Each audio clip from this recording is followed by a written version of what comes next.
108 degrees outside. Welcome to the TuracoCreativeCast. We're just having a weather update right now. We have a special guest tonight. We have Scott Serkland and we have Anna Raub as usual. And sorry I was running a little late, but we made it just in time. And we already got a full house. We already got people here in the chats jumping. So we're just gonna jump in. My name is Frank Salazar, aka Captain Goggles. This is the Turaco Creative Cast. So thank you all Turacoteers for joining us this evening. And you can find my stuff on Salazar Art Nation on YouTube. There's also a link tree, which let me grab the banner. Or you can just go to the Turaco link tree. All my stuff is there. Anna's stuff is there. And I also have my coffee account, so if you want to donate, support the channel in any way, you can find it there. And Anna, they're gonna tell us a little bit about what you've been up to. Hi. I've been trying to stay out of the heat. It's really hot outside. It made it to 108 degrees, which is like record breaking for my entire life. And yeah, so now we're here. I was scripting and writing for my comic, but now we're doing art, talking and stuff. Man, it was hot. Yeah, it's weird because it's usually hot where I'm at. Where are you at, Anna? I'm in Washington, so we. Oh, okay, yeah. I heard that. I heard like up Pacific Northwest. It's like a lot of. Yeah, I mean, record-breaking heat. I mean, that's pretty typical here, but I'm sure you guys got the humidity and stuff too, right? Yeah, that's not fun. I don't know if I've ever experienced it this hot before. Yeah, that's pretty bad with the humidity. Yeah, but, I don't know if I could do that. Yeah, well, you can find me at Anna Raub Arts, YouTube, or Instagram and YouTube. It's basically the same. But, the star of the show today, we've got, super excited, the one and only Scott Serkland, our resident mad scientist over here. Welcome to the show, and thanks for coming. Thank you, guys. Hey, if you don't mind, can I do a little unboxing? I was out of town, but I just got this. Okay. Yes, I figured I might as well put it on the show, and you guys can see my reaction here. Yeah, so this is from Frank. I kind of have an idea what it is because I saw my friends got some cool stuff. So, but I'm anxious to see for myself. Oh, awesome! It's got some mini comics. These are awesome. Cool. Captain Courage mini comic. Yeah. Cool. Yeah. And then let's see. This looks like a thing for AAA creators. Make comics, not excuses. And this is good. This is great. Look at that. Yeah, I don't have my green lab coat on now, but if you've ever seen my stuff, I've got the green lab coat usually that I wear. That's great. I love it. Yeah. Star Wars shirt. I actually have a yellow Star Wars shirt like that. Oh, cool. Josh Kemble, my co-host on the Artcast. That's awesome. That's him as the kid. Kid Josh. Because he doesn't have the beard. Yeah, I tried to do everyone as kids, so that's me as a kid with my kid. Oh, they're all of us as a kid. Okay. Yeah, yours and Gary's were the hardest because you look somewhat the same, so I just kind of try to give you a little bit of a fade. And a mustache, so I don't know if that's him as a kid. It's a Teen Gary. I figured that's just Teen Gary, like he's growing it out. Oh, look You're at on both screens. All right. Oh, here's another one. Oh, that's cool. Yeah, I did a cosplay version of us, and I sent everyone their own version. So like that. That is so awesome. Thank you. I can't believe you did all these, original sketches. That's great. Cool stuff. Yeah, I'm looking forward to reading the mini comics too. Oh, cool. Yeah, and I just finished one that I did just of Masked Woman, like a standalone. It takes place a few months before she meets Captain Goggles. And I have it here. So I did like these little custom covers. I made it look like a journal because I call it Masked Woman's Field Journal. That's cool. I can see it looks like you got some texture on there. Yeah, I just took a picture of my journal and just cropped it out. Yeah, that's cool. and I added this one on the back, little field notes, so you can actually take notes if you want. Oh, that's cool. That's a good idea. Write down everything that you see inside the story. Yeah. Okay. Oh, we got comments here. So let's see. We got Frank's going to remake Stand By Me as a comic with AAA Creatives. Okay. Yeah. Well, Stand By Me, that's right up my alley. I mean, that's kind of I love all those 80s action. Well, 80, I mean, that wasn't so much action. That was a little more of a, I don't know what you would call Stand By Me, a little different, but it's still, I still kind of put it in that genre of like with the Goonies and stuff, even though it's a little more adult, you know. Yeah, I think it would be like kid or preteen adventure movies. Yeah, I mean, it's Stephen King, so there's a little element of horror in it, but it's but it's still just kind of like a coming of age story, I would say, more than anything. Yeah. Oh, good job. Yep, MASKUP has a field journal, just like the Punisher. Yeah. I remember those Punisher war journals. Yeah. All right, cool. And our guest is Scott. We've been wanting to have him for a while. I didn't think you were ever going to ask. Yeah, like every time I was like, oh, I'll ask Scott, and then something will come up. I think you had started your the program that you're in. Yeah. So they had that little contract where you couldn't be on after a certain time. It's like, okay, well, that's gonna cut in. So like, okay, we'll hold off. And then like someone else would want to be on as a guest. Like, okay, I guess I can push Scott for next week, and then someone else, and like something else coming out. Like, all right. I think I'm just gonna have to like pull the trigger one of these days. And if I'm being perfectly honest, I still feel like a kid on the show, and I'm like, Scott Serkland.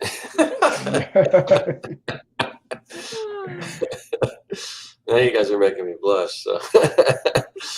Yeah, and we've been wanting to have you on for a while because we had both done the 100 Days of Making Comics, and we're thinking, oh, we'll have him on after that. And I think around that time we were both, or even before that, we were working on a story for the 9-volt anthology pulp edition, the second one, because we wanted to show you like, oh yeah, look, we both put out our stories, so we're both published. And I think I sent you. Yeah, I have that. Yeah, I've got it. Thank you, Frank. Yeah, I read that. Yeah, it was great. I love that. I were working on new ones, I assume. Yeah, I think there was a Christmas one, and I was able to get in that one. There was another one, Cosmic Unknown, as like a space adventure. I didn't get in that one. Right now we're doing a manga, and I'm trying to see if I can get like a short story in there. I already got like 2 little short submissions, but I'm thinking I might just like put in the first 4 or 5 pages of the MASKUP journal in there, and that's like a little preview, and then just sell this separately. This is gonna be a 2-parter anyway, so there's gonna be another one coming along. And Frank, you are prolific. I mean, I don't know, how long have you been doing like comics? I mean, mini comics. I don't think it seems like it hasn't been that long, and you've done so many of them now. It's been, I think, in 2019. It's when, like, officially I started when I think that's when I did the ironing tip. Yeah, I remember that one. Yeah, this one I have. Yeah. I got here. So, and then after that, and it was Corey. I think he was like one of the ones that was telling me like, just start, just jump in, start and keep doing it. So that's what I just kept doing. So like, so from that I went to the first 9-volt anthology, the first Captain Courage story. That took me a little bit. So I just kind of jumped from there from story, and I like doing the mini comics, but I'll save the pages because I can resize them and actually collect them all. Since I'm doing more Captain Goggles and MASKUP stories, I can collect them all in a bigger volume. So, but these are just like smaller things I can just like sell or give out, hand out. I already gave a few of these to some kids at church, and they love them. Like kids are asking for more. Because I include cards, so people they ask like, "Oh, I want the collection. Like, you have more cards?" Like, I got a couple. So yeah. Yeah, we definitely get kids involved. We definitely need to get more kids involved in creating comics and keep this thing going. So totally agree. Well, speaking of that, though, I gotta ask, about when did you get into comics, Scott? Oh. Yeah, I've been in comics since let's see, since birth. Oh yeah, I mean, I've always been drawing and things like that for me, and I'm quite a bit older than you guys, but so I used to watch like the reruns of the old campy Batman, the 60s Batman, and like Super Friends and things like that. So that was before I even probably knew what comics were. I just saw that I saw those superheroes and stuff on the TV, and then I don't know. At one point, I remember my dad would take me along. He had a business, doing swimming pools and everything. So he would go out to different places, and sometimes in the summer he'd take me along if I didn't have, if there was no one to watch me at home or whatever, my mom was working or whatever the case was. So I'd go with my dad, and just to keep me, entertained, if I was good, he would stop by the 7-Eleven. This is back when they had, comics in the convenience stores on the spinner racks and everything. And, I pulled out, I picked out some comics and everything. And so that was sort of my introduction to comics. And it was funny because, a lot of them some of them I read, but a lot of them I didn't even read. I just kind of poured over the artwork, and I was just fascinated by it. And I don't know at what point I kind of realized that there were actually people creating these, because I had always been drawing, but you didn't, as a kid, I never made the connection that, oh yeah, you can draw stuff like this, and then that becomes the artwork that you see in the books. And somewhere along the line, I figured that out. I started recognizing certain artists and everything. I started collecting certain artists, but I would always be like on my, I didn't even have like an art desk or anything. I would just be on the floor, just drawing my own comics, making my own comics, and making my own superheroes, which were really, I mean, I think when everyone starts off, their characters are very much just pretty much like rip-offs, very derivative of the characters you already read. So I had a lot of those. But yeah, I made my own, I made a lot of my own characters, and I was interested in a lot of different stuff, even like Mad Magazine, stuff like that. So I did my own version of Mad Magazine, and I think it was called Crazed, and it was, I had all these little parodies and stuff that I would do. So I do that, and I do my own comics and everything, and I just continue to do that. I kind of never stopped. So yeah, and then I had a few, I don't want to say failed attempts, because everything kind of leads into, what you eventually end up doing. But I had a few comic ideas that I started and never got off the ground. And it wasn't until I started the comic book that I'm working on now, Young and the Dead, when I decided, I'm not gonna be too precious with it, as far as, because I would redo stuff and it just trying to get it perfect and everything, and because of that, it never got done. So that's why I'm so, if you're ever watching my content, one of the things I say, just get started. Like Frank was talking about, just get started, just keep creating. And then even if it's not the best thing, at least it's something you have that's finished, and then go on to the next thing, and the next thing will be better. And so I just, it's funny because I kind of made that rule that I wasn't gonna be too precious with it, because I would do things like, I would draw like each individual panel separately, and then to get it perfect, like, oh, that's the perfect panel. but I was afraid that I'll mess up the next panel if I start on the page and I do the next panel. It's not going to be as good as that. So I would draw each panel separately until I got the perfect one, and then I bring them all and scan them all in the computer, cut and paste them all till I got exactly what I wanted, and the process just took forever. And so finally I said, no, I'm just going to do everything on the page. I'm going to just and that's when things started happening, and that's when, you know, and even because I've been, you know, the book I'm working on now, Young and the Dead, I've been working on it for a long time because it's more of a passion project. I mean, I do a lot of other stuff, but that's what I really enjoy doing, but I don't always get time to do it. Until recently, I've been, you know, I did the 100 days of making comics, and instead of doing it 30 minutes a day, I decided to do an hour. And even after I wrapped up that 100 days, I'm still continuing. So, and I don't plan to stop even when I do this, when I finish this issue, which is the 5th issue, is it's going to go 6 issues, and I'm just going to continue on because I used to take like big breaks in between each issue. So I've been working on this series for, I don't even know, maybe 8 years or maybe more. I don't know. Wow. But even though so that's like 2 issues a year. I mean, it's an issue every year, every 2 years actually. So, but even when I go back and look at the first issue, there's some stuff that I'm like, okay, I can see how I've improved, but I'm still pretty happy with it. So, and I'm super excited that I've written the entire story now. So that's all done. And now it's just a matter of bringing it to life. And I'm really happy with the way, you know, the ending I created and how everything's going to wrap up and everything. So yeah, I'm super excited, but that's kind of how I got started, just interested in superheroes and you know, from the cartoons. I mean, I used to get like these coloring books that they would hand out for free at like school. It was like fire safety or something like that. Yeah. It would just be your regular family, like a mom or a dad, or doing something or whatever, teaching fire safety or whatever. And I draw Batman cowls and capes and stuff on them. So I remember really being into superheroes back then. But yeah, and then all of that just kind of ended up in, you know, getting introduced to comics and everything. And I don't know, it's just kind of, that's something I love doing. So yeah, great stuff. I never really gave it up. Well, why give it up? Yeah. No, absolutely not.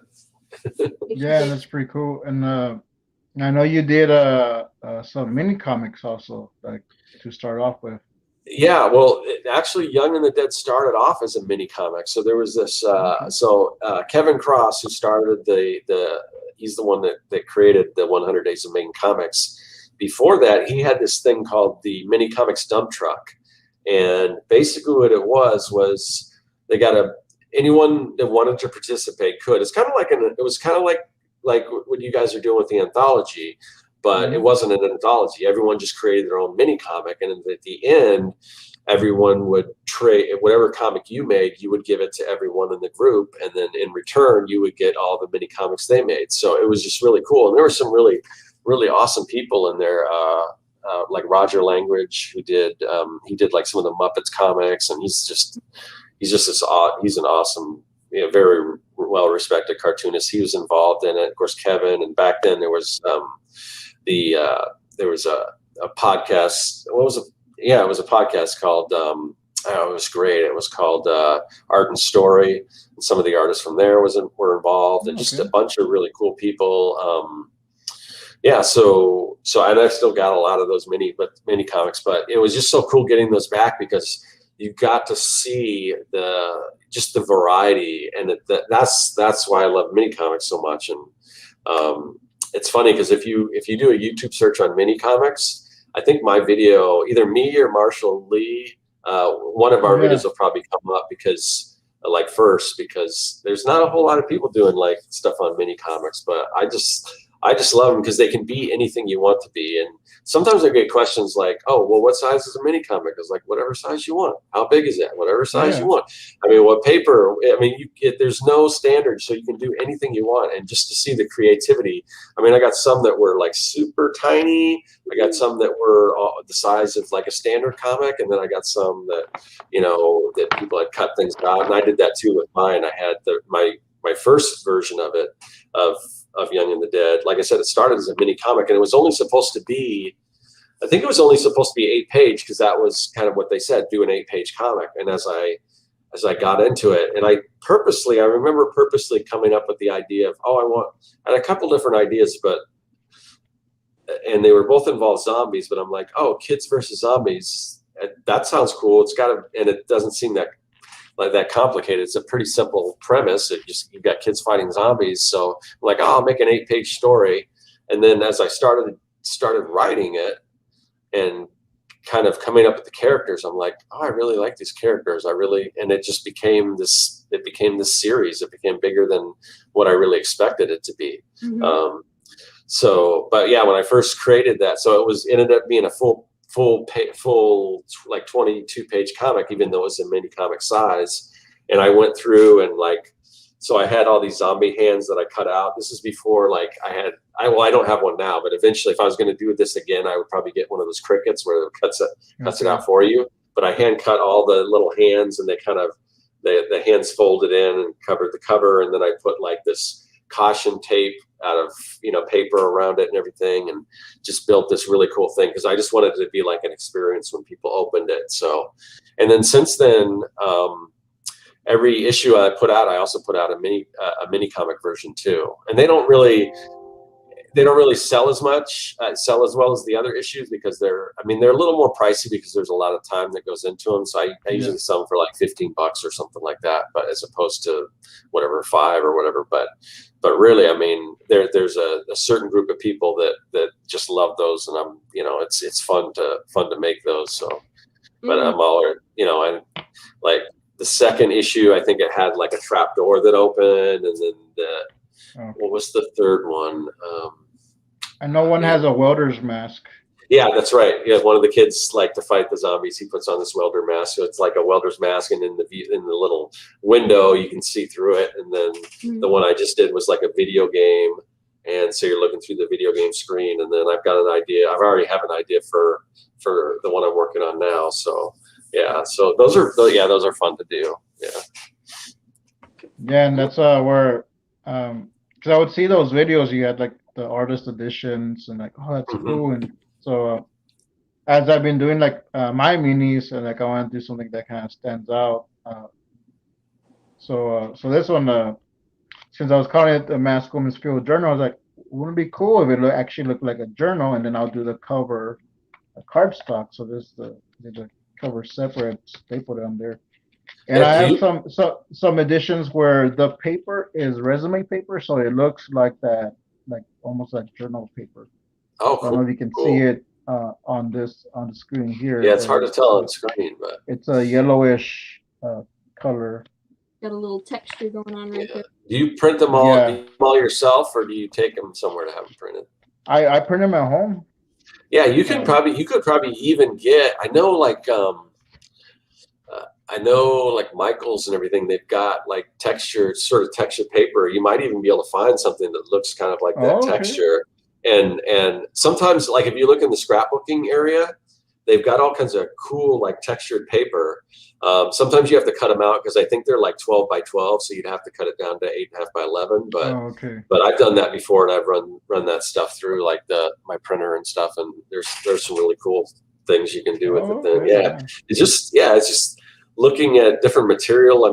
I've seen people do like a wax stamp, those old like wax stamps that they do, and I've seen some really innovative stuff that people do with mini comics. So, it's kind of like just like the sky's the limit, because it's such you're doing these low quantity, and so you can have time to just make it really personal.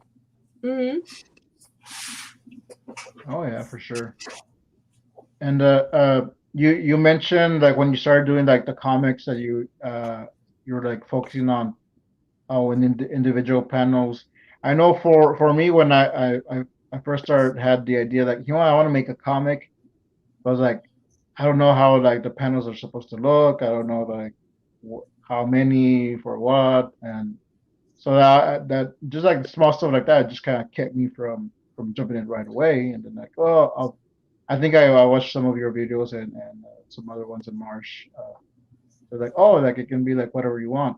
But is there a way now, like for anyone jumping in, if they just want to make a comic, but they want to like worry about how many panels and how many styles? Is there like some kind of books, workbooks, or something that you can make your own comic? Yeah, yeah. I've got a series of workbooks. I probably have some back here. Yeah, he does. Where are they? Yeah, so I've got these make your own comics workbooks. These are on Amazon. I think sometimes if you search on Amazon, it might be hard to find. If you go to my website, oh, you've got it too. Awesome, awesome. So yeah, so this is just broken down. It's got just blank panels. I've got some that have sound effects, and then I've got, yeah. So Anna's got this, you know, I've got the manga version. It's a little smaller size like a manga, but there's a few. It's a little thicker as far as more pages, and yeah. And I just started, so I'll probably do a video at some point. I'm waiting to get my copies back, but I just did a bunch of new ones that are, a lot of them are centered around like lettering. So that's just got lettering guides. So if you just want to practice your comic book lettering, so I'll have those and some, I mean, they're available now, but like if you can find them and you just click on Serkland's Art Labs, like the publisher name, then you should be able to see the newer books there too. Or if you click on that link, I think in most of my videos, there's probably a link to them, or just from my website at serkworks.com. So yeah. So I mean, there should be links in the description below to all that, because I promote your stuff all the time, so I just leave links there. You do. Well appreciated. Who introduced me to you and sent these books. That's Frank. I sent them to her. Yeah, I mean, I appreciate all of that. So yeah, I mean, I'm just trying to I'm trying to figure out ways to, because right now the comic books, I mean, I sell some here and there and everything, but they're not like a huge, like Young and the Dead isn't a huge money maker. I mean, I sell them at shows, and I can't, but I haven't really. I'm going to wait until I get the full series done, and then I'm really going to promote it and hopefully do like a big Kickstarter for it or whatever. Because I don't want to give people the impression that you can't make money with comics, but a lot of that has to do with building an audience and crowdfunding and stuff like that. But for me, you know, I love making comics, and I want to share that love. So, I mean, one of the things that I do is I just want to create tools and you know, videos and things to help other people create comics. So I also do I have a bunch of digital products like a comic maker toolkit and like the comic maker starter kit, which is free. That's just available if you just go to my website and sign up to my mailing list. You get the comic maker starter kit, and it's got like, I think it's got fonts, it's got brushes, it's got panel layout pages, all kinds of stuff like that. So yeah, just creating all kinds of different tools to help people create comics. Because the other thing that's so cool nowadays, that, you know, when I was coming up trying to learn how comics were made, I was pre-YouTube, and you know, it was kind of hard to find all the information on it. Like I remember when I first discovered that typically when people are drawing comics, like for like Marvel or DC, they're not drawing at the actual size. They're usually drawing a little bit bigger, and then finding those comic book art boards and all that stuff. So, and I remember there was this comic book art gallery that opened up. I went and looked at it. You could see the actual pages, and I'm like, I was just blown away, because you could see, not only could you see the size that people were working with, but you got to see all the mistakes and where the artist would go in, and you see things whited out, or you see the lettering pasted into it, or just all this stuff. And it's just like, oh, so that's how I do it. And it demystified it a little bit. It made it look less like magic and more like something that you could actually do if you put in the time and you learn how to do it. So at that's the point where I really dove in. But you just didn't have all that information at your fingertips. And there's some artists there that were kind of willing to share some of that stuff, but it seemed like back then it just wasn't like it is now, where people are so willing to share their know-how and everything like that. Whereas before it was like everything, a lot of things were like carefully guarded secrets and things like that. So, yeah, that's kind of why I do all this stuff. So, you know, I want to see more people creating comics, and I want to see more comics out there. So, see Jim's comic. Oh my God. Yeah, 22. I love it. That's the T-shirt on the. If you watch some of Jim's cartoons, he's got like these people. Some of the characters are wearing the Circ 22 like jerseys. I love it. Oh, okay. I haven't seen little that. Easter egg. Cool. Yeah, and yeah, I know for all your digital kits, like I get all of them, if not the majority of them, and I use them all the time. I did this sketch card where I used one of the poses. I think it's for the Amazing Comic Book World Builder. Yeah, so there was like poses. Yeah. So I used one of the poses there, and these some of these cards I just like I'll do them on the computer. So you know, just print them out very lightly, and then I'll print them out. So a lot of these are like that, but. Yeah, like I'll use the poses, I'll use the fonts. Even on the thumbnails, I started using some of the halftones. So I use all that. So I always tell people, like, when they're, I want to make a comic, but I don't know how. Like, well, get the starter kit, because it's gonna give you everything that you need to just start off with, and if you want more, there's other stuff. Yeah, and it's nice that now, if anyone, a lot of times, most questions people ask me now, I can just point them, because I did that whole series, Making Comics 101, on my YouTube channel, and it basically everything you want to know about making comics. Not everything, but pretty much. If you do want to know, it's probably in there, but it's just this big series. It's like, I don't know, there's so many episodes, but it just takes you step by step.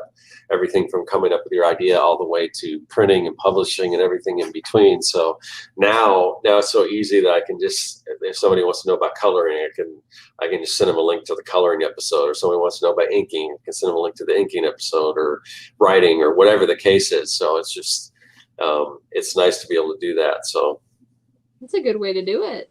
Yeah.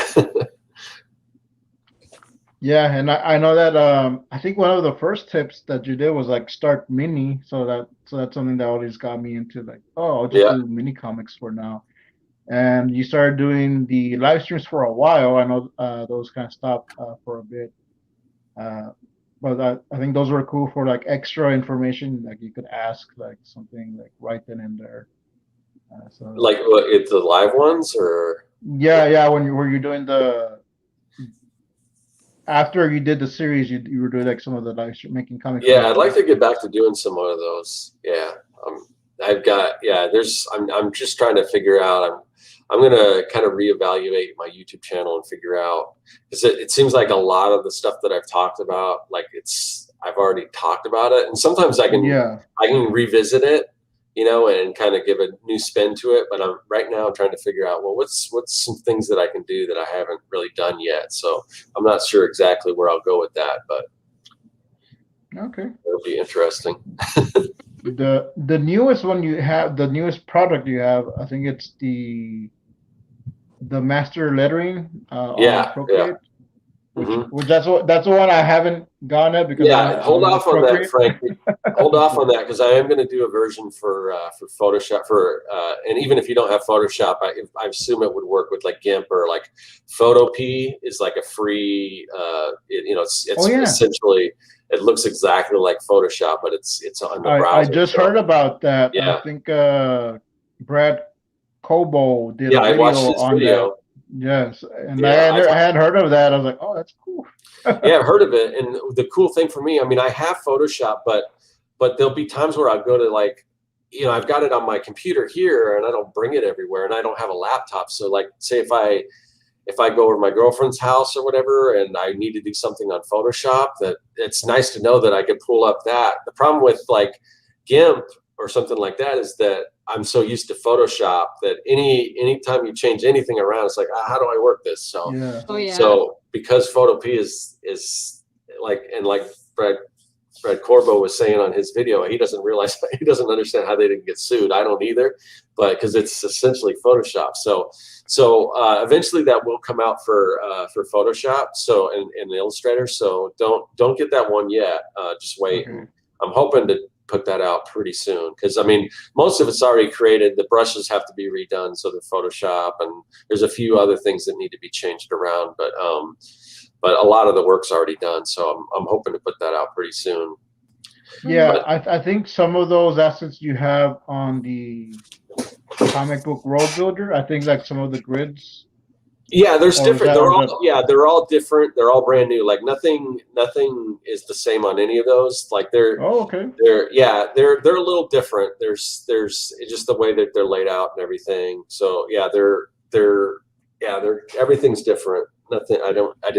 Especially with that, the comic book world builder was a collaboration I did with Design Cuts, and I think I need to put that up on my website. I just haven't got around to it. So right now you can only get that at Design Cuts, but because that was an exclusive, I made a deal that I couldn't put that stuff in anything else, or nor would I probably want to. I just want to create new things, but I like the idea, and it made sense to put those guides also in the lettering kit, but they are a little different. Oh, okay, cool. So that's kind of getting into one of the questions that I have here, which is the how you go about making comics, and like programs, or how your schedule looks. Okay. Balancing. So for me, it really is just a lot of, I use Trello, which is just a way to manage tasks. It's kind of like a bulletin board. I don't know if you've ever used Trello at all. And there's other programs out there like that, but that's sort of browser based, but it's just got all these boards and these cards, and I just write my task down, what I have to create, and then when I'm done, you can move it. I set it up. So basically what I do, I'll set it up so there's like a weekly, it's like Monday, Tuesday, Wednesday, Thursday, Friday, Saturday. And then I'll put all the tasks that I hope to get done on like Monday, and then if I get it done, I'll drag it to another folder that says done. And if I don't get it done, I'll move it over to Tuesday or another day. And basically just trying to be as organized as I can. And because I'm a little ADHD, I don't typically like to work on the same thing all the time. So I'll schedule a certain amount of time. Like my comic book, one of the things, comics specifically, I made a point that I'm going to work on my comic book Young and the Dead for an hour every single day. And that's usually the first thing I do. Now I usually, because I also, there's three things that I usually do when I start my day. The first thing is I go jogging. I've been doing meditation. I'll do meditating, and then I'll work on my comic. So now because it's so hot, I've been getting up at 5 to go jogging. And then I'll typically do like a 10-minute meditation or whatever, and then I'll go and then I'll work on my comics. So that's kind of almost like the non-negotiable thing. And like I said, I mean, if you can work on your comic more than an hour a day, that's great. But for me, it's just like it's putting in a little time, and it just adds up. It's kind of the whole principle of the 100 days of making comics. So that's what I do as far as, that's the first thing that I do. And then everything else is kind of, that can be changed around or moved around. But then, I may say, okay, these are what I typically do is I'll set a 3-month long set of goals. And those goals will include, part of it's like, health and fitness, so the jogging and stuff like that. Part of it is business, professional goals. So that would be, building products and, making YouTube to try to continue to build an audience and everything, making videos, all that stuff. The Patreon, which I've been a little lax on the Patreon, other than getting videos out in advance. And I think I still have a sketch for you that I need to send to you, Frank. I think you want a sketch that I can get out to you. So, but I'm going to get back into that. Yeah, it's sitting up here. I know I was going to do another drawing, so I figured I'd just wait and I'd send them out then. But sorry, I didn't interview. I remember that, and I was feeling guilty because it seemed like lately it was just me winning. Then I was like, yeah. like I don't want to like hog the party, but well, if no one's willing to join in, I guess. So I figured you just sent it to someone else. I was like, oh, that's fine. Like, no, I've still got it for you. I'll get it out to you. So it's just then I'll just, like I said, I'll just figure out, okay, so anyway, I've got this 3-month thing, and then I've got these goals, what I want to accomplish by the end of that 3 months. Some of it's relationship stuff with my kids and my girlfriend and all that. So I just create these, and then I figure out how long it's going to take me to reach my goals, and I try to just stay on task with that stuff. So, but as far as the comic stuff, whether it's, setting time aside to build like something like either the Amazing Comic Book World Builder or the comic book, comic lettering masterclass, and those things take quite a long time to do. So I keep saying I'm going to do some simpler ones, and then I always like, oh, I got this good idea, but it's pretty involved. But I've got a few. I've got so many ideas for these kits. That's stuff that, I mean, like I want to do like a mini comics maker kit where you different ideas for making mini comics, and I've got so many ideas. It's just a matter of time to put them all together and everything. So, and a lot of that really honestly is learning how to make these things, because previous to this, I didn't know how to make a font, and I had to learn how to make a font, or I didn't know how to make brushes. I learned, especially in all the different software, and I don't really use, the last one I did was for Procreate, and I don't really use Procreate that much. But I've made, that's one of my goals that I've made, that I'm going to try to learn how to do some more stuff in Procreate, just because, it'd be nice to have something that I can bring, portable. I'm so spoiled because I've got a big Cintiq here, and I just like working big. But I'm moving back and forth to my girlfriend's house, and we've been doing a lot of traveling too. We have a lot of friends in California we got to visit. So I just want something that I can bring with me, that I can do stuff while I'm, mobile or whatever. So that's another goal. So I just make goals, and I just try to stick with them and everything. And some of the stuff doesn't get done, some of it does, but you find you get way more done if you start setting goals. Even if they don't all get done, you do a lot more than you normally would think. So, absolutely. Yeah. So, and it's really just a matter of balancing, like I said, and before, when I would make goals like that, it was just all like business stuff. It was all comics and creative stuff. And I just realized that, a lot of stuff was taking a back seat, and I need to be more, I need to work on my health. I need to work on my relationships and all that other stuff. So just breaking things down into each one of those, and then it's just, I don't know, it's really, that whole being more balanced like that really helps, because I find that when I am making an effort to spend more time with my family and stuff like that, it just makes the time that I spend on the comics and all that stuff, it's just more, I don't know, it's more special, more meaningful and everything, knowing that I'm not neglecting other things, and I find that I get more done that way too, even on the comics, even though maybe per hour I'm not working on as much, but it's just, you get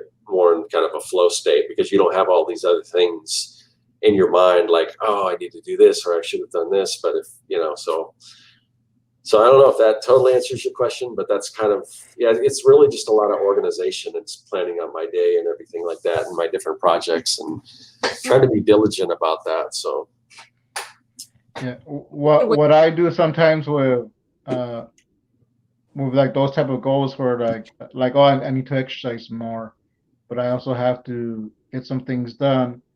So what I do, if it's something where it's local enough where I can walk in like 10-30 minutes, then like, okay, like that'll be my exercise for the day. So I think it was this morning I mailed out, or was it yesterday?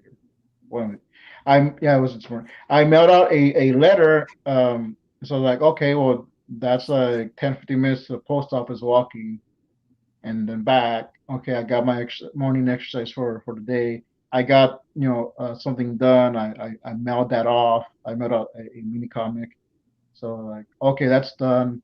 And that's really a good point, Frank, because that's what I do too. And like, I'm not so convinced that multitasking is such a good thing, because I don't know that I can do multiple things at the same time. But what I think does really work is what you're talking about. So like, how can you combine certain tasks, like you said, okay, I've got to go do this errand or whatever, or you can, and just walk there instead, so you get that in. And also just the different times in your day. Like, I know, okay, these are the days that I'm going to be at my house, these are the days I'm going to be at my girlfriend's house, I'm not going to be able to do certain things. What can I do when I'm over there? So I purposefully plan like certain things that I can do on the iPad, or I can do if it's just me writing out ideas or something. So I think it's just planning and looking forward to wherever I am. These are the things I should be working on at that particular time. So it just works with the schedule, rather than just getting to the point like, oh, well, I'm here, I'm away from my, my studio or whatever, so I can't really work on anything. And just finding ways to get the best, like create everything as a win-win. I get to spend time with my girlfriend at her house, and then, and she's got her own stuff that she works on. And while she's working on that, I can work on, I have certain things planned that I can work on. And then the things that I can't do because I don't have the Photoshop and all that stuff that I normally have, then I'll push that aside, and I'll say, no, I'm going to work on that then. So yeah, at least for me, that's kind of how I do it. And it makes makes a lot of sense. Anytime you can, you can kind of combine things.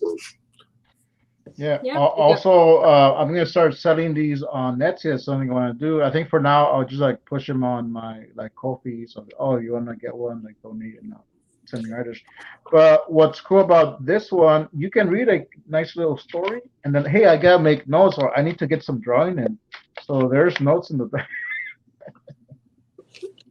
That's cool. Yeah, and I could even see, like, I don't know. Shameless plug. Yeah, I'm good at that stuff too. You're good at plugging out other people's stuff too. Yeah, and that's the other thing. I mean, don't be afraid to do that. I mean, I think there's a lot of artists out there that are just worried about,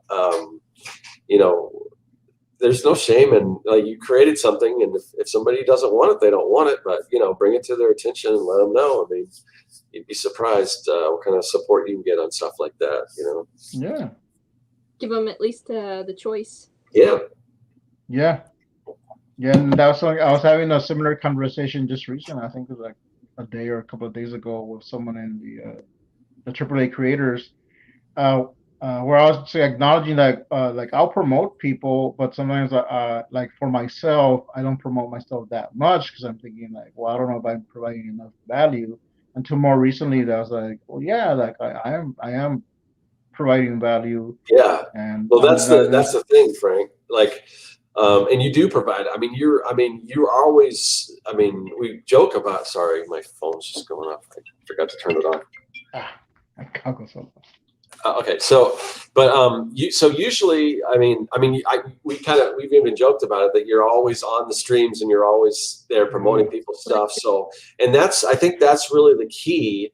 And as far as like one of the things, if you're going to do comics and stuff, like I mentioned earlier, is that a big part of it is building a community, and you do that expertly, Frank, because you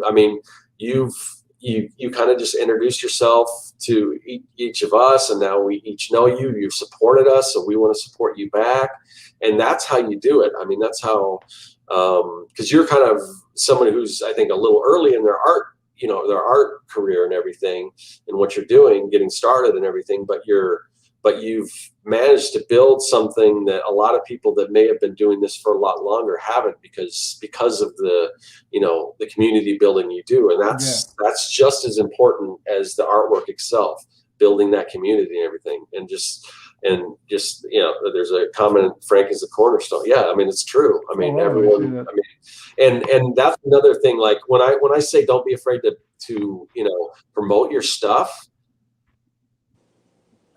that I'm honest when I say that, but you can't you need to give back more. You need to give back more than you're asking. It's like, like, that's why, like I said, you know, I've got all these products out there that I do charge for, but I also have a lot of free stuff, all the stuff that I put out on YouTube. I mean, there's endless hours. I mean, I don't even think you could probably watch all that stuff, and I don't know how long it would take, years, but so I'm always putting stuff out there.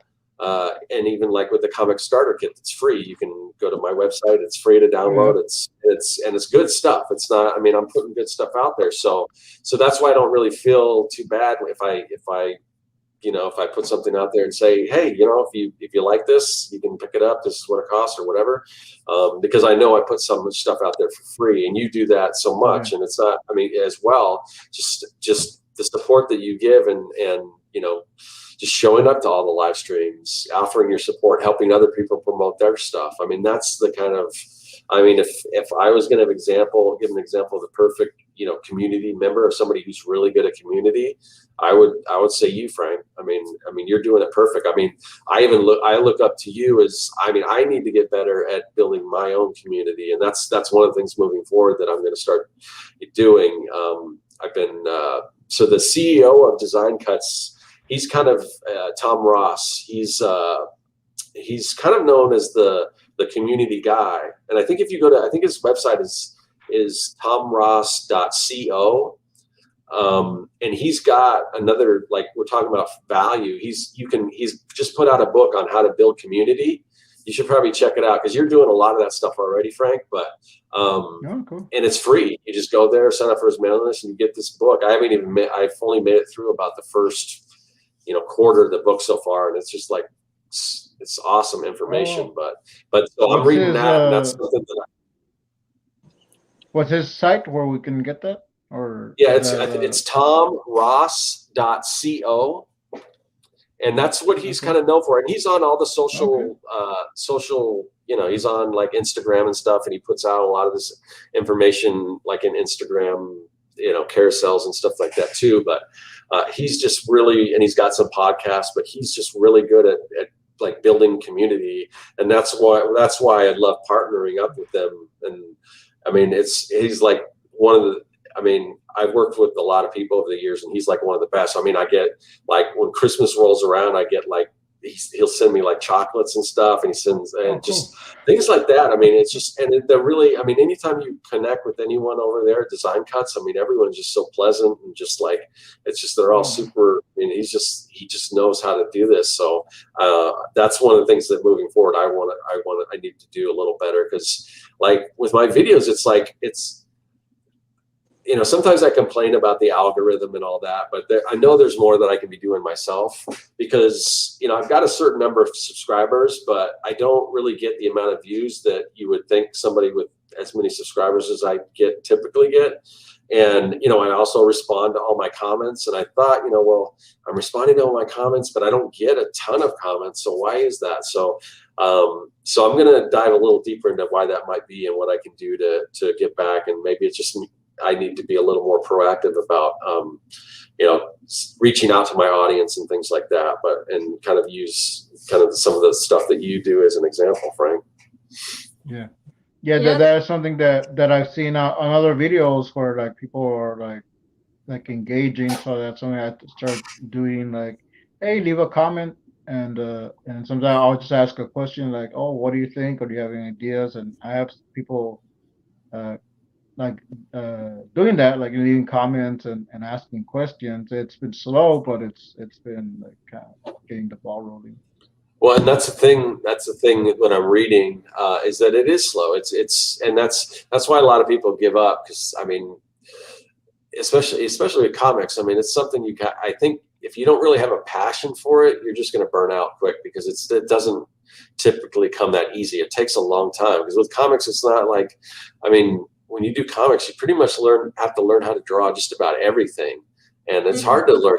And I don't know how to draw everything, but, you know, if there's something I haven't drawn before, I'm like, okay, how do I figure this out? And there's ways to, you know, there's shortcuts and things. There's ways to, you know, we talk about, you know, breaking things down into gestures and then simple shapes. And once you can kind of wrap your head around that, then you can then you get to the point where, like, even if you haven't drawn something, you can figure out figure out how to do it. So, but it takes a lot of time to do that. I think it's the same with like building communities and things like that. Is that you just gotta put the time into it.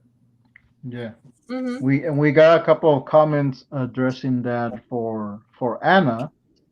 So what I'm hearing is that Anna needs to make more videos, and Peter Palmieri says that's what I heard too. Peter. So, and it's something that we've been trying to get Anna to like put some more videos out, and like, well, if she wants to, she will. But yeah, I don't want to. Yeah, like we're trying to get Anna to 100 subs, and we were there, and then we lost them, and what I was hearing is like, well, she's not putting stuff out. Like, oh, okay. Well, oh, really? That's weird because it's very rare that I would unsubscribe. If I subscribe to somebody, I usually don't unsubscribe unless I think some might have been inactive, but I know one or two were like, well, she's not putting stuff out, so what am I gonna like? Oh, yeah. Okay, well, you got point.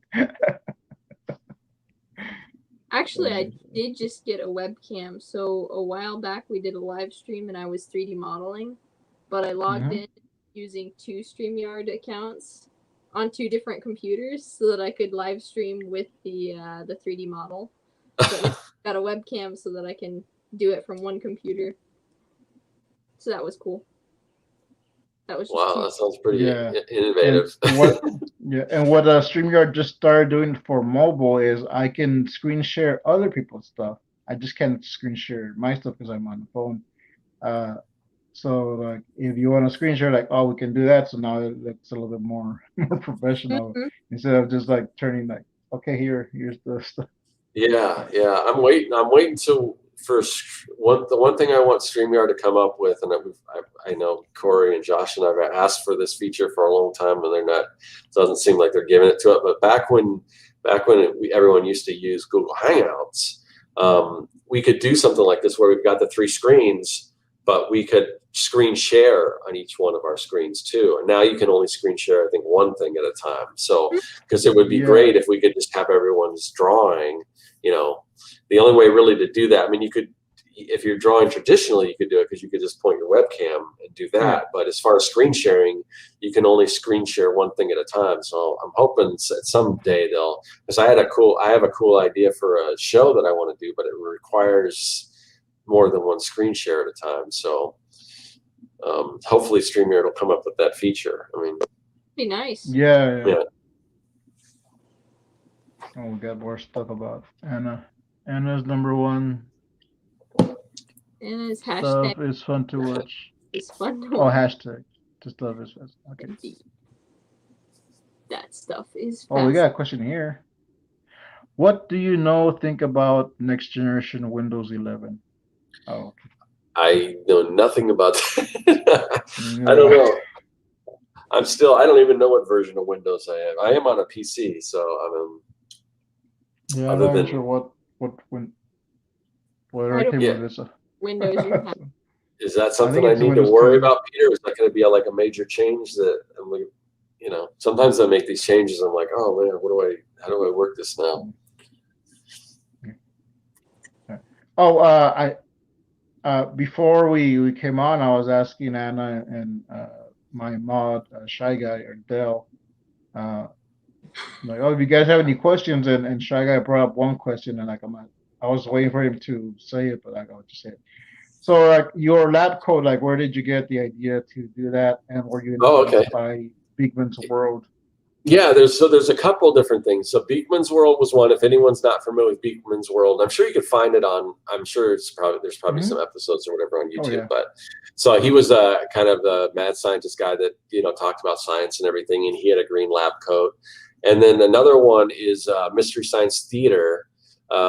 Dr. Forrester, who was a character on that show in the early episodes, he had a green lab coat as well. So, and I don't know, I just think that I like that color. Like my first car that I had this Datsun truck, and I painted it black with that fluorescent green like graphics on it and everything. And cool. so I don't know. I've always liked that color, that bright lime green. And then, but I've also made some like in the Making Comics 101, I wore an orange lab coat, and then I've also got a blue one. For a while, I was doing a series with Marshall Lee where I wore a blue lab coat. So it just kind of, I was using it to kind of separate the different content. So like, and if you look at the back, like on this, like on the back, you see my cartoon version. Like here's the orange one, and sometimes you see with the green or whatever. Like here, what color? Yeah, here's the green one. So, so yeah, it's mostly green, but I've got some other ones too. But I don't know. I just as far as the reason behind that is,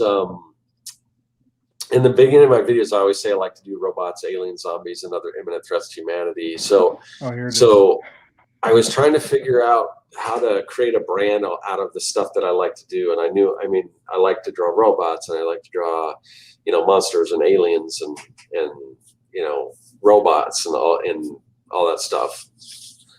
So I was like, well, what do all these things have in common? And I thought, oh, okay, well, and I've always been fascinated with like mad scientists, like the villains and like James Bond movies and just all that science stuff.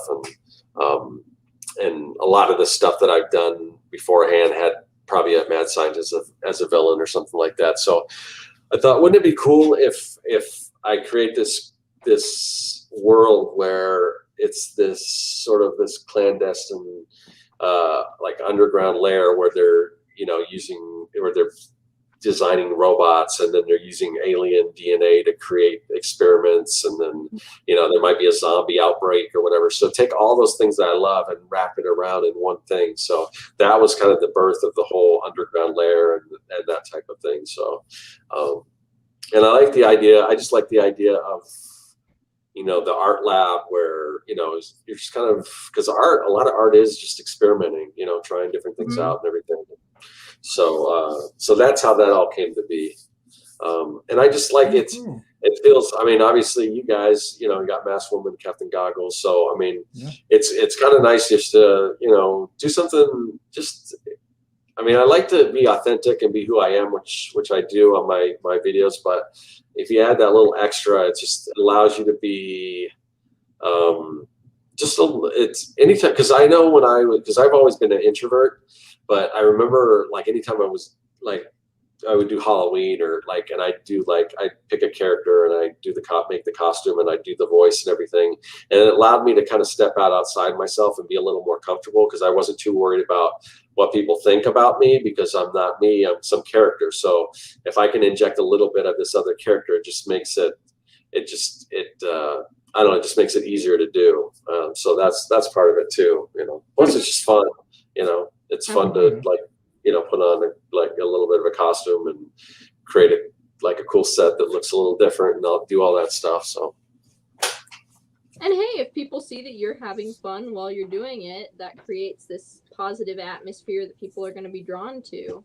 Yeah, and I think it's memorable too, because how many other people are doing that, you know, instead of, you know, it's just a little something. So if somebody says, oh, he's the guy with the green lab coat, I mean, if you've seen one of the videos, and it's, so, I mean, a lot of people could kind of come by my videos, they won't subscribe or anything, but they might just check it out, and it's still memorable, because I like have people come up to me at a convention and they, are you on YouTube? I think I saw one of your videos or something like that. And some people are like, oh yeah, I subscribed to your channel. But there's always those people that they just, maybe they saw one of my videos, but they remember it just because it was because of the lab coat or whatever. So it's good to give something people can identify with, you know.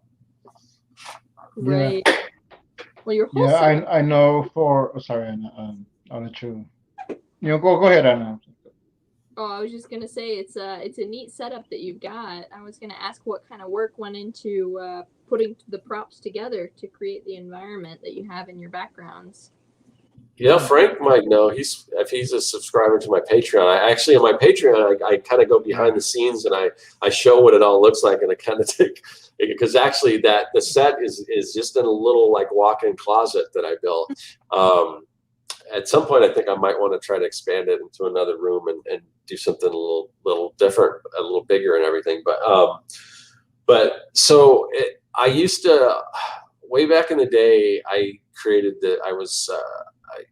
I create with another person. I created a children's television show. We were developing, we were developing this idea, and we had gone to a number of different people to build sets and things for it, and we went to these different prop houses and everything, and everything that came back to us, it was a lot of money, and it just wasn't that great, and they were just picking stuff they already had, and it just didn't have that. We wanted sort of this cartoon vibe, and like, you know what, I think we can do better sets ourselves. And so I started just researching it, and I started learning about, like, you can get like about carving things out of foam and creating, so like the underground, where it's underground layer, and you can kind of see some of the stalactites, or just like it makes it look sort of, it's like it is like it's underground, like you're in a cave or something. That stuff's just all out of foam, like foam insulation that you would, insulate your walls with, like pink and blue foam. And then I carve it out, and then you can coat it, you can paint it, you can do all kinds of stuff. But I've done things where I've got like big blocks of it, and you just take a chainsaw and you hack away. And I made this giant pumpkin.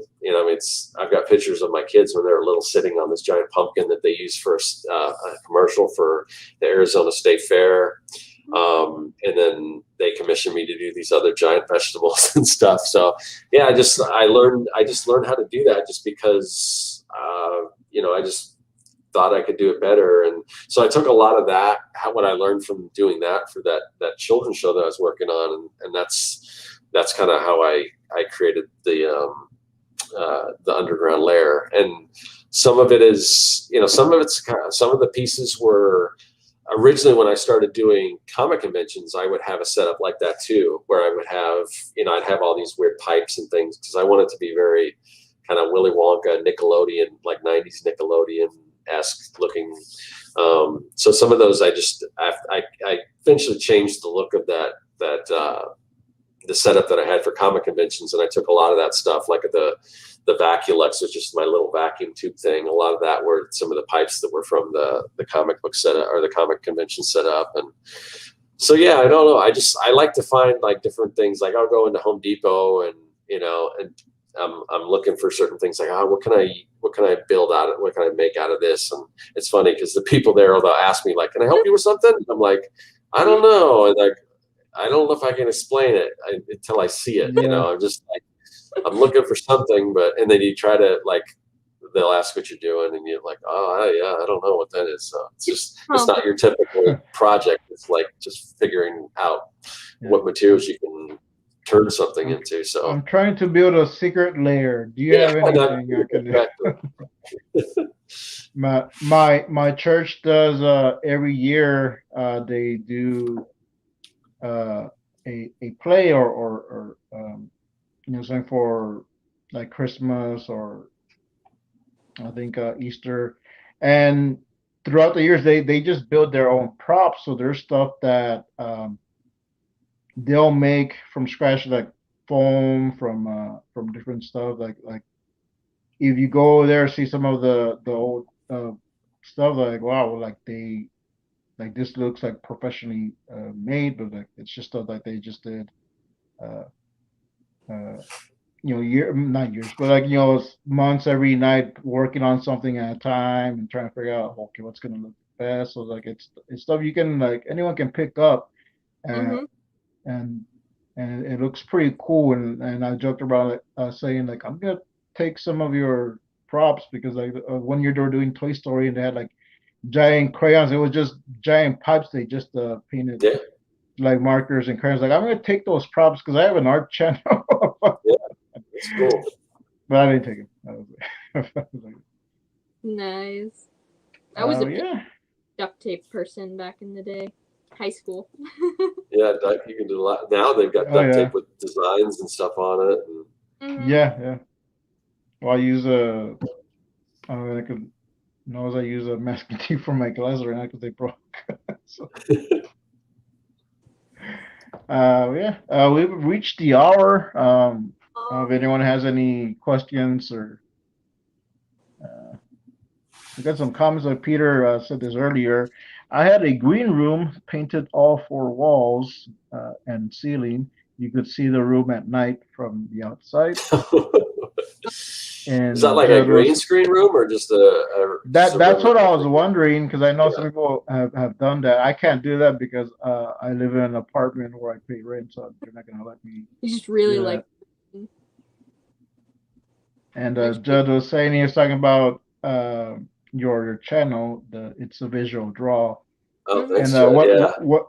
what I was gonna say earlier was I think I had stumbled upon your some of your videos, and like, oh, this looks cool, and I didn't subscribe right away, but like I would go back and watch them. I think some of like the blueprint ones, like you were doing like blueprint robot sketches. I think you were doing March of Robots at the time. Yeah.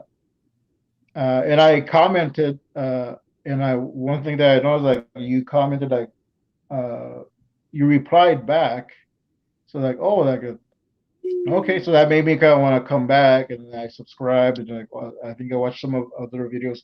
I might have seen one of the mini comics videos first, and then just kind of stuck around, and then went back and revisited, because I think I also found Marsh, one of his videos like that, and then like as I watched more and more, I started seeing that more of these people are connected. Yeah. Because I didn't even know about the Artcasters. And they're like, oh, what's this? Like, that Circworks guy is on there. But like, oh, well, whatever. And then like, let me check it out. And then that's what Josh and Corey, and then Corey had a 48-hour art check, and Marsh had something, and like, wow, like everyone like is like, this is a community. So I was just like, watch everyone, and just like, this is cool. I like this. And like, that's how I got more involved, just like by going like, oh, what's this? Like, who's this guy? And like, oh, let's check what's he doing, and like, oh, they have live streams. Like, cool. Like, yeah, and a lot of it came from the 100 Days of Making Comics. You know, that's how a lot of us. You know, I think I was aware of Marsh before that, but and I can't remember if he did the mini comics Jump Truck or not. I don't think he did. I could be wrong, but yeah, just a lot of those people. You know, there was like I said, there was the Art and Story podcast. I recognized some of those people through that community, and then when that went away, you know, some of it kind of fractioned off. But I think it all kind of came back. There's a lot of people that, you know, I've just known for so long, just from these various art communities, and so yeah, it's pretty cool. Yeah. It's cool. I remember the mini comic dump truck being mentioned. Like, oh, that's a cool idea. Like, I want to get involved in that. But like, I think by that time it was already coming down. Kevin has talked about doing it again, but I don't know if he'll ever get around to it. But there's no reason why you can't do something similar and just call it something different. I mean, well, yeah, that's actually what I was gonna say. In the AAA creators, since we do comics, we do the anthologies, and I was like. And I know there's some people that I like doing the mini comics, and there's some people that will do mini comics like, hey, why don't we do like, there's this thing called mini comics dump truck, and we can change the name, and why don't we do something like that? So we did that within the group, where we'll make a mini comic, and some will have like, or some already made, and the way we ended up doing, I think we would send a big amount to a certain person, and they would mail them out. But that person kind of backed out.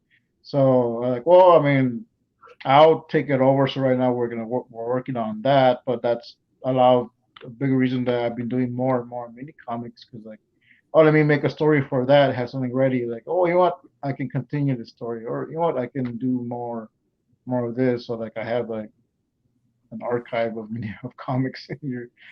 But it's something we're doing. We call it the mini comics exchange. Yeah, that's awesome. And we'll just send to each other. Sometimes I'll just send stuff randomly to Anna, like, here, you have some stuff, and I'll send stuff to Dell. And like, I'll just send stuff to, if I have people's addresses, like, hey, I'm gonna send them some mini comics because I want to. So I'll just send stuff. And we got oh, sorry. Yeah, Peter was definitely he was around the Art and Story days. Yeah, I've known Peter for a long time. He's been, I mean, we we haven't done anything together in a while, but yeah, we used to do lots of you know, live streams and stuff. So cool. And Gibber is saying, subscribe to Anna Raub. Bugs must be eaten. So that's a challenge that we're doing. If when we get Anna to 100 subs and keep her at 100 subs long enough so she can get her URL, we'll eat some bugs like freeze dried bugs and stuff like that. Anna has like a bag. We did eat some last time because Gib was a guest, and he said like, well, you guys technically did meet your goal, so you should eat some bugs. Like, okay, we'll give you a preview. So I grabbed some we have in the fridge. But yeah, we want to do like a whole video on that, and Anna's entomophagy and recipes and stuff like that. So I'm a little bit mad. That's cool. I'll definitely check that out. Yeah, I went out for dim sum the other night, a week ago, and I had chicken feet for the first time. I said, okay, I'm gonna try it. You know, if I go, I'm gonna have to try it. It was pretty good, actually. It was flavorful. It was kind of hard. There was a lot of little bones and stuff in it, but it's just kind of like chicken wings, you know. But yeah, and here in my area, you can pick them up in the freezer aisle. You can pack of chicken feet. Mm-hmm. And, you're good for boiling in soup, like for a soup base. Yeah. Ooh. All right, so we've gone over the hour and 15 minutes. Yeah, we'll have to do it again. I'm more than happy to come back again if we want to do it another time too. Because that's fine.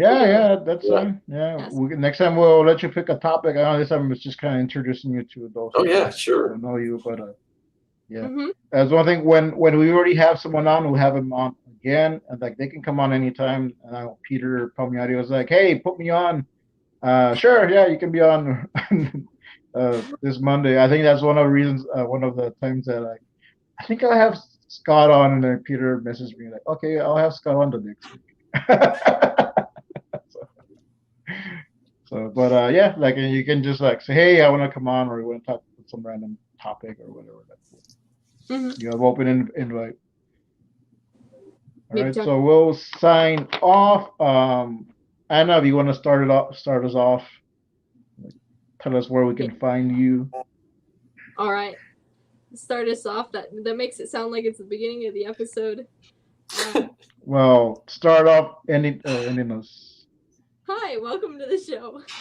My name is Anna Raub. I can be found on that Linktree thing, and at Anna Raub YouTube, and Anna Raub Arts at Instagram, and yeah, all that stuff is on the Linktree.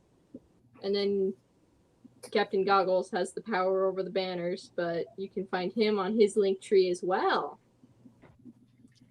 He's got cool stuff. Yeah.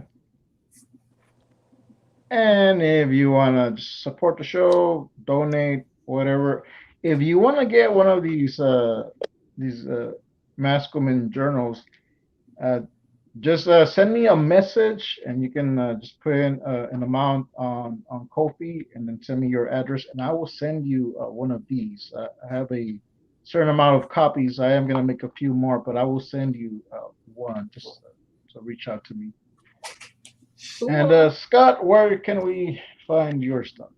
Yeah, the best place to go to find me is at serkworks.com. It's SERKWORKS.com, and there you can download the Comic Maker Starter Kit, and there's links to like some of the books we showed off, and the stuff that I have on Amazon, and also I have a store there with my digital products and everything. If you happen to be in Arizona and you want to make a trip out to Surprise, Arizona this weekend, I think the 4th Saturday, whatever, this Saturday, I'm going to be at Surprise Comics in Surprise, Arizona, and because I just did this cover for Archie and Veronica, and then I'm doing these little remarks right here where I draw a little, right here, not here, where I draw like little sketches on the covers and everything. So I'll be there just doing sketches, doing, selling my comics and everything like that. So if you're, like I said, if you're in Arizona, just Google Surprise Comics, and I also, this I might as well mention that too. This right now, if you get this this is a like it's limited to 250 copies, so it's a limited edition, and at $5 of the proceeds, it's $15. $5 of the proceeds go to Next for Autism up until the 4th of July. So if you get it before then, then you'll be able to, you know, get that and also donate to a good cause. So you can check that out. And I think you can just get that at surprisecomics.com. Okay. All right, cool. Thanks everyone for joining us, for stopping by. Again, thanks Scott for coming in. And we will see you next time, next Turaco time. Same Turaco time, same Turaco channel. And just end this.